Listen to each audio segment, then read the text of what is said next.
नमस्कार, मैं हूं पायल आहूजा और आप देख रहे हैं डिजिटल भूमि। अभी हम पहुंच चुके हैं रोहतक स्थित एमडीयू में, जहां पर आपको बता दें जो यहां के विद्यार्थी हैं आज यहां पर एमडीयू के गेट पर पकोड़े तलकर प्रदर्शन कर रहे हैं। कारण भी आपको बता देते हैं कि विद्यार्थियों का कहना है कि एमडीयू प्रशासन द्वारा जो फीस है, जो कोर्सेज की फीस थी वो 5 गुना जो है बढ़ा दी है। आपको बता दें कि जो इनका कहना है कि जो कोर्सेज थी पहले 8500 में होते थे, आज के समय में उनके द्वारा 30 से 40 हजार कर दी गई है। तो आप मेरे पीछे देख सकते हैं कि तस्वीरों में कैसे जो विद्यार्थी हैं गेट पर पकोड़े तलकर प्रदर्शन कर रहे हैं।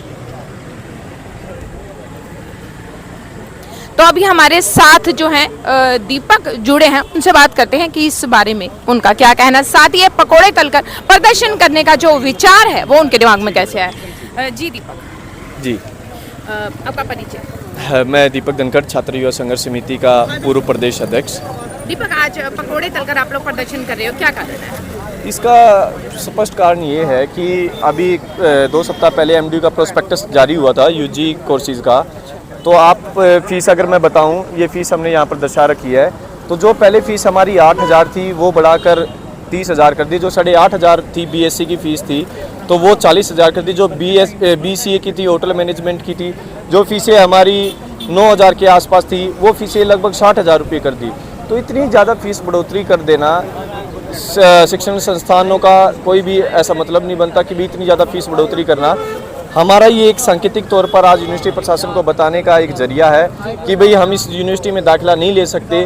इस यूनिवर्सिटी का या तो नाम बदल दो, एमडी यूनिवर्सिटी की जगह एमडीयू प्राइवेट यूनिवर्सिटी कर दो। जब सरकारी संस्थाओं की इतनी फीस होगी तो ये मानो प्राइवेट संस्थानों की कितनी फीस होगी।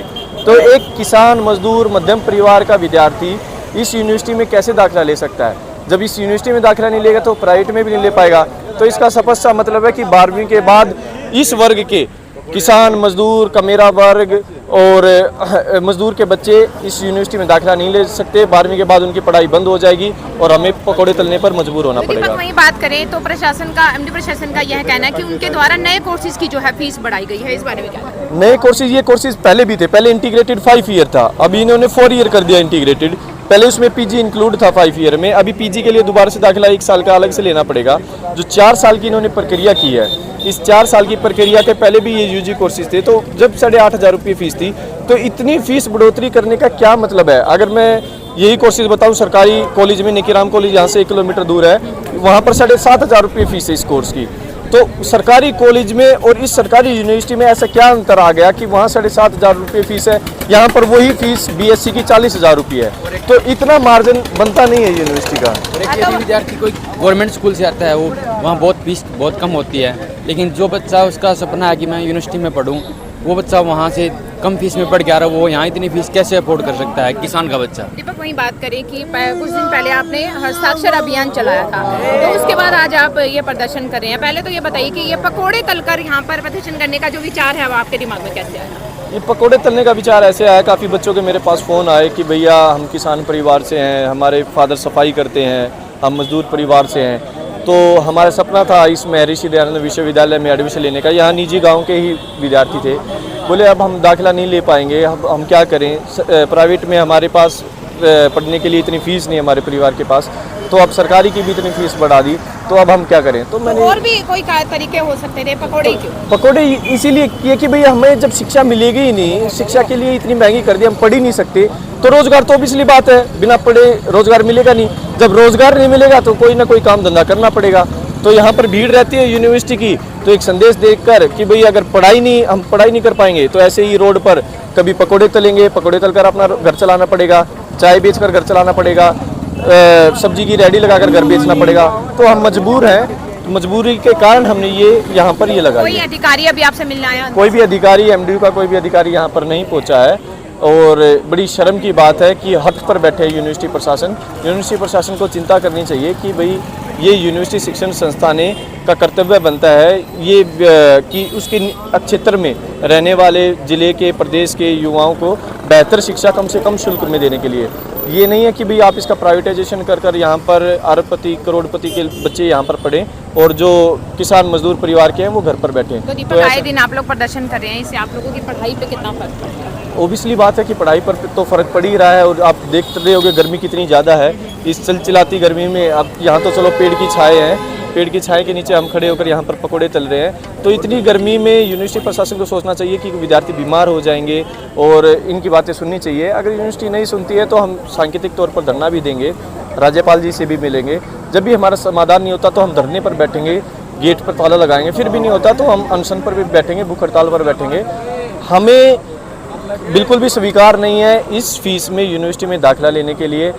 निश्चित तौर पर यूनिवर्सिटी प्रशासन ये समझ ले कि जब तक फीस वापस नहीं होगी तो हम पीछे हटने वाले नहीं। आगे का क्या प्लान है? आगे का प्लान जैसे मैंने बताया, राज्यपाल जी से मिलेंगे, उसके बाद हम काफ़ी गैदरिंग कर भीड़ कर एक दिन बच्चों को बुलाएंगे। आज हमने कोई भी बच्चों की भीड़ नहीं बुलाई। आज कुछ स्टूडेंट्स हैं और जो विद्यार्थी आ रहे हैं उनको हम पकोड़े दे रहे हैं। तो आगे हम यूनिवर्सिटी गेट पर ताला भी लगाएंगे। उसके बाद राज्यपाल जी से मिलने के बाद अगर फिर भी समाधान नहीं होता है तो हम धरने पर बैठेंगे। कौन से बैच के स्टूडेंट्स हैं आपके साथ? अभी ये 12th के भी हैं, बीकॉम बीएससी सभी के, पीएचडी के भी स्टूडेंट हैं, हर एक वर्ग के विद्यार्थी हैं। अभी यूजी की इतनी फीस बढ़ी है तो 10 तारीख को पीजी का भी प्रोस्पेक्टस आएगा। ओबियसली बात है, न्यू एजुकेशन पॉलिसी अगर यूजी में अप्लाई की है तो ये पीजी में भी करेंगे। जब यूजी की इतनी फीस बढ़ाई तो पीजी की भी फीस बढ़ाएंगे। तो यूनिवर्सिटी का बिल्कुल स्पष्ट कहना है कि ये यूनिवर्सिटी सरकारी यूनिवर्सिटी नहीं, ये प्राइवेट यूनिवर्सिटी बन चुकी है। इस यूनिवर्सिटी का निजीकरण हो चुका है। यहाँ पर किसान मजदूर का मेरा वर्ग के बच्चे नहीं पढ़ सकते।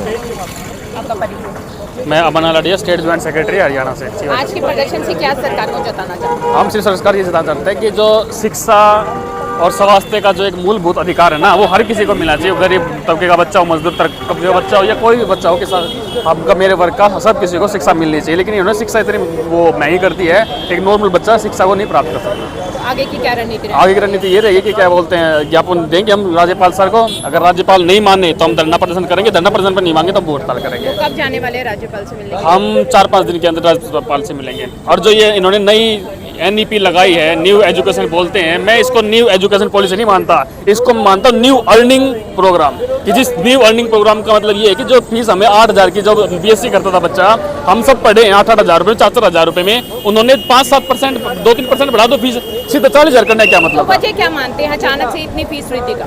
इसका मुझे लगता है कहीं ना कहीं ये सरकार ये चाहती है कि बच्चे पढ़े ना, क्योंकि बच्चे पढ़ेंगे तो सवाल करेंगे तो इनको दिक्कत आएगी। और ये चाहते हैं नहीं कि सरकार सवाल करे, चाहते हैं कि भाई मंदिरों में बैठे और क्या बोलते पूजा वो करें।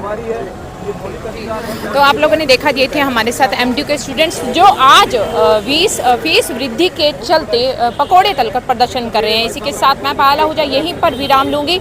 ऐसी नई अपडेट्स पाने के लिए जुड़े रहें हमारे साथ, देखते रहें डिजिटल भूमि। धन्यवाद।